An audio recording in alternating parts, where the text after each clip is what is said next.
fundador do Movimento Brasil Livre, o MBL, presidente do partido Missão, que surgiu a partir desse movimento, e também pré-candidato à presidência da República nesse ano de 2026. Tudo bem? Obrigado pela presença, bom dia.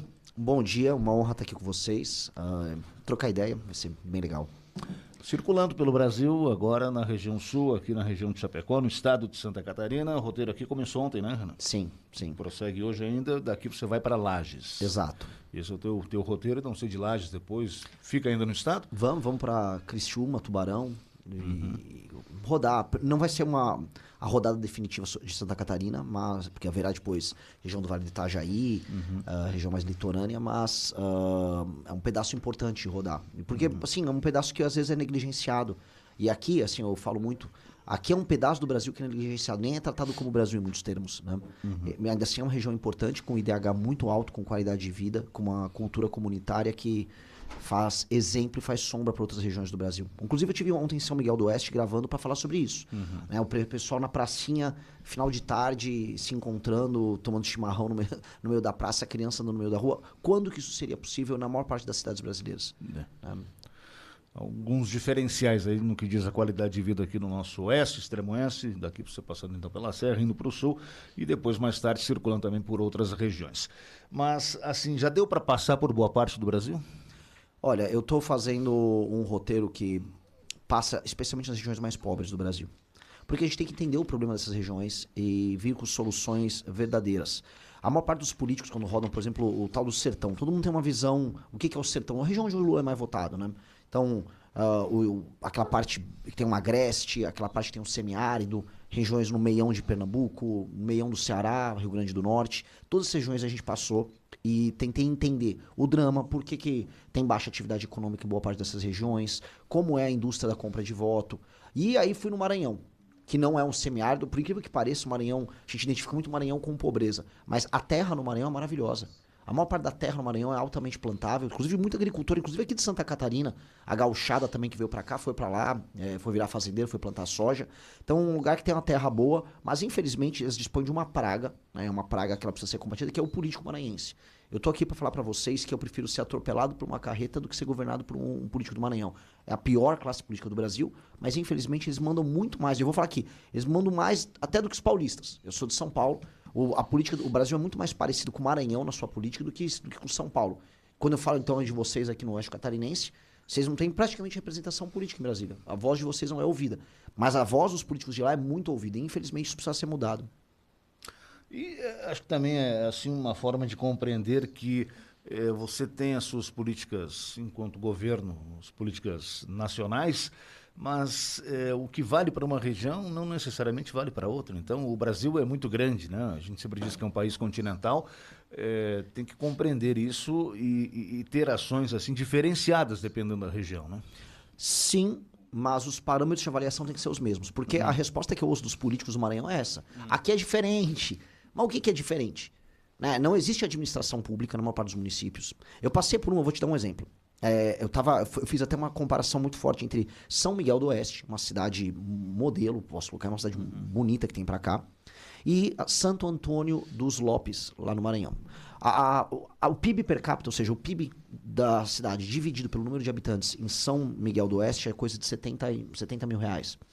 Em Santo Antônio dos Lopes, no Maranhão, é 360 mil reais. É muito maior. Mas por que muito maior? Porque eles têm uma usina termoelétrica lá. Aí você imagina que, com base nisso, você vai ter uma classe média na cidade, você vai ter empregos de qualidade. A qualidade de vida em Santo Antônio dos Lopes vai ser maior, certo? Pois bem, ela é horrível. O IDH, que é o Índice de Desenvolvimento Humano, que é um índice que pega todos os indicadores de qualidade de vida de um município em Santo Antônio dos Lopes, é 0,55. Enquanto, que é baixíssimo, é da África subsaariana. Enquanto o IDH, por exemplo, de São Miguel do Oeste é 0,801, que é muito alto, um nível europeu. Então, o que eu quero dizer com isso? Que a administração pública lá é tão ruim, que até nos municípios tem arrecadação, não funciona. A educação é baixíssima, não tem saneamento básico. Você vai tomar uma água, ou um suco no restaurante, você cai desprevenido, você vai pegar uma diarreia. Eu mesmo fiquei doente lá, porque eu esqueci dessa lição e tomei uma Coca-Cola, botei gelo no copo, o gelo derreteu. Né? Então, você tem que estar se policiando. Então, os critérios de avaliação que a política tem naquela região são os piores possíveis. Basicamente, política é um ato de roubar e comprar os eleitores na época da eleição. Por isso que a gente está defendendo agora critérios de avaliação objetivo para todos os municípios. Por quê? Porque hoje o dinheiro sai daqui, sai de São Paulo, sai de Goiás, sai de diversas regiões que hoje são regiões arrecadadoras no Brasil, e aí ele vai para esses políticos nesses lugares. E eles não têm nenhuma obrigação em melhorar a vida das pessoas ali no Maranhão, ou mesmo, vamos dizer, tornar as cidades elas economicamente viáveis. Porque eles vivem com o pires na mão pedindo dinheiro pro governo federal. Mas não existe dinheiro do governo federal, não existe dinheiro do Lula. O dinheiro é tirado de outras pessoas em outros lugares do Brasil. E como não há um critério comum de avaliação, um lado trabalha e paga a conta, enquanto o outro não trabalha e usa o dinheiro. Isso não vale a pena, né? Renan, bom dia. Bem-vindo ao Chapecó Notícias. Tendo em vista que a pauta econômica sua é liberal, como equilibrar essas políticas liberais com a realidade social brasileira, que ela é marcada por uma grande desigualdade?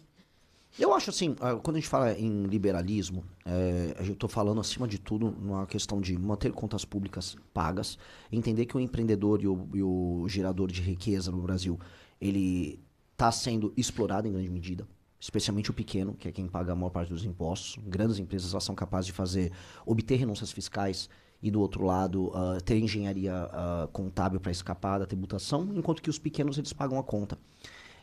Entender que se nós fizermos um controle de gastos no governo através da despesa, isso todos os papers, todos os principais estudos internacionais não demonstram isso, você consegue no longo prazo ter um controle maior da dívida, e com o controle maior da dívida você consegue ter juros mais baratos e dinheiro mais barato para as pessoas gastarem, para as pessoas fazerem dívida, para as empresas fazerem dívida. Então, ser liberal nesse sentido é uma obrigação em termos de respeito com o dinheiro das pessoas e também com o dinheiro público, com a coisa pública. Do outro lado, a consecução de determinadas políticas públicas, especialmente na área de assistência à saúde, assistência à educação, assistência a pessoas em posição vulnerável, não é um problema para a gente nesse sentido. O Estado brasileiro já, em tese, ele nominalmente garante isso. Como garantir isso de fato?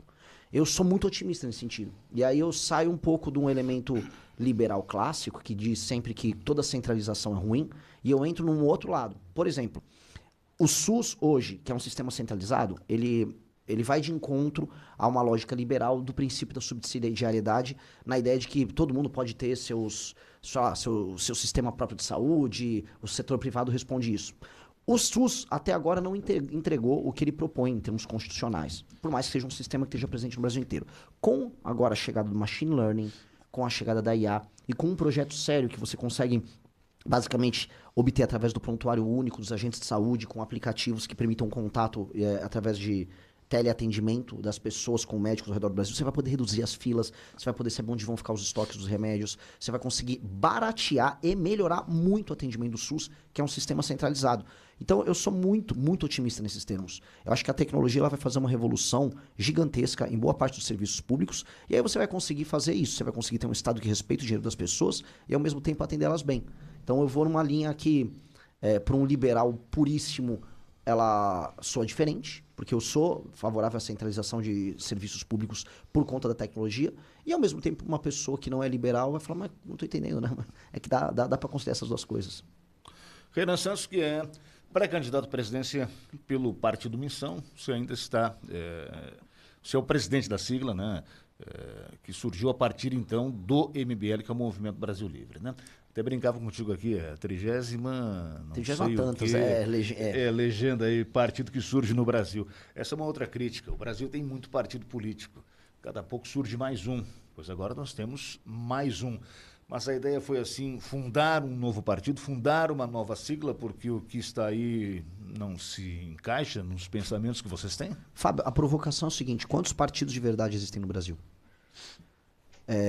Uma coisa é legenda, o Brasil tem muitas legendas. E essas legendas ainda recebem dinheiro público para se sustentarem. Outra coisa é partido. O que é um partido? Né? Para entender assim, um partido político ele é um grupo de pessoas organizadas para fazer a disputa de poder que representam uma visão de uma parte da sociedade. Até por isso o nome partido. E elas defendem, né, esse agrupamento de maneira férrea as suas ideias. Quantos partidos fazem isso no Brasil? Que tem uma visão de mundo sobre o Brasil e que topam perder em nome da visão de mundo. São poucos. Em geral, estão à esquerda. O PT é um partido político. A gente pode criticar em tudo o PT. O PT é meu inimigo natural. Dito isso, o PT é um partido. O PSOL é um partido. Eles têm visão de mundo, eles têm produção de literatura a respeito disso e propostas dentro da agenda deles. Agora, eu não posso falar que o PSD do Kassab é um partido político. Ele tá com o Lula, ele tá com o Bolsonaro, ele tá com qualquer um. Ele é o que precisa ser. Ele é uma legenda. Ou seja, ele é um cartório que as pessoas usam para participar de eleições. Mesma coisa MDB, União Brasil, o próprio PL. Eu tava no Maranhão, o PL é Lula no Maranhão. Então, não é um partido, é uma legenda. Quando a gente montou a missão se propõe a ser um partido. Um partido com uma visão de mundo à direita, mas um partido. Se nós precisarmos vender a mãe para ganhar a eleição, nós perdemos a eleição. Nós não vamos fazer isso. Um exemplo que nós fazemos, que é uma prática de partido, não de legenda. Então, logo eu montei o partido, eu virei um presidente de partido. Né? Então, comecei a ter que viver questões de presidente. Que é, por exemplo, apareceu um deputado federal de várias regiões do Brasil, aparecer e falou, me dá o partido aqui no meu estado, que eu te faço um deputado aqui, ou 2 deputados estaduais, e eu toco ele aqui, eu fico com a proporção do dinheiro que vier, tá? E aí o partido vai andando, porque essa é a regra do jogo. Ou seja, não importa se ele está numa missão, no União Brasil. Para ele, o partido é só um veículo. Eu falei, não. Não, o partido está sendo tocado pelos militantes. Foi quem coletou essas assinaturas, quem montou o partido. E tem que ser assim, as pessoas que acreditam na nossa ideia. E, portanto, é paradoxal que tem muitas legendas no Brasil, parasitas, mas poucos partidos. Agora, esse histórico, né, e se a gente voltar um pouquinho no tempo, essa história não diz nada, assim você fez crítica, por exemplo, ao MDB, né? O regime militar é MDB de um lado, Arena do outro, né? O bipartidarismo. Aí, a partir da redemocratização, aí surge, né, o PT, por exemplo, que você disse que é um partido político. O MDB não tem toda essa história e ele, no seu entender, não é considerado um partido? Ele foi um partido. Foi e não é mais. Ele foi, Alguns que estão aí já existiram lá no passado também, depois foram reativados, né? Porque o MDB, ele, né, quando houve o... Não sei se você coloca a antiga Arena, o PDS, hoje, o progressista no mesmo... Ele foi um partido. É a mesma... Está na mesma situação do MDB, por exemplo? Tá. Porque os partidos, eles perderam a razão de ser, a partir do momento que eles não têm um programa. Se você pegar, por exemplo, eu tive que fazer esse estudo. Estudar o programa partidário de todas essas legendas. Do PP, do União Brasil, que é o antigo PFL... se eu pegar os filhos, né, agora vai ter União Progressista, com a fusão. E eu for pegar também o próprio PSB, os partidos mais de centro-esquerda, você vai olhar ali, tudo mais ou menos a mesma coisa. São platitudes, defesa da democracia, garantir direitos, livre mercado, mas com responsabilidade. É uma sopa de letrinhas com, vamos dizer, que é uma carta de Papai Noel, com vários desejos, mas não tem um programa claro. A gente tem que ter um programa, claro. O partido do Milei, a Argentina tinha mais ou menos esse mesmo problema. Aí em El Salvador também. Quando o Milei montou o Liberdade Avança e o Bukele montou em El Salvador o Nuevas Ideias, eles montaram um programa de direita para os países deles. E um partido. E eu acho que não tem, assim, na democracia você tem que ter partidos. Se a pessoa quer montar um partido de esquerda, que seja em si um partido de esquerda, ok, monte seu partido de esquerda, defenda seu programa de esquerda e a gente debate, se enfrenta nas eleições. É do jogo. O que eu não gosto é o partido genérico. Porque no partido genérico você pode estar em qualquer governo a qualquer momento, se você é situação e oposição ao mesmo tempo. E aí você permite que exista uma coisa que é o centrão, que é a coisa, para mim, mais deletéria que tem na política brasileira. Eu sou ideologicamente parte de um grupo que é de direita. Meu adversário natural em termos de aplicação de políticas públicas é a esquerda. Agora, o maior problema do Brasil é o centrão, que é a ausência de propostas. Essa ausência de propostas... Porque politicamente falando, partidariamente falando, a esquerda está muito mais organizada do que a direita. Muito mais. Quando eu montei o nosso partido, eu estudei o que a esquerda fez. Eu peguei as experiências internacionais de esquerda, entender como funciona a militância, formação de pessoas, formação de pensamento. E a esquerda está muitos passos na frente. E eu acho que o meu campo político ele tem que se organizar. E eu acho que a direita no Brasil... ela nem sequer existe como grupo político organizado. A direita no Brasil é um grupo de pessoas produzindo conteúdo em rede social. Esse é um problema da direita. Muito desorganizada. Então, se organizar, basicamente estrutura como força política. É aquela ideia dos 300 de Esparta, né? Uma minoria organizada derruba uma maioria desorganizada. Então, a gente tem que se organizar. Isso é obrigatório.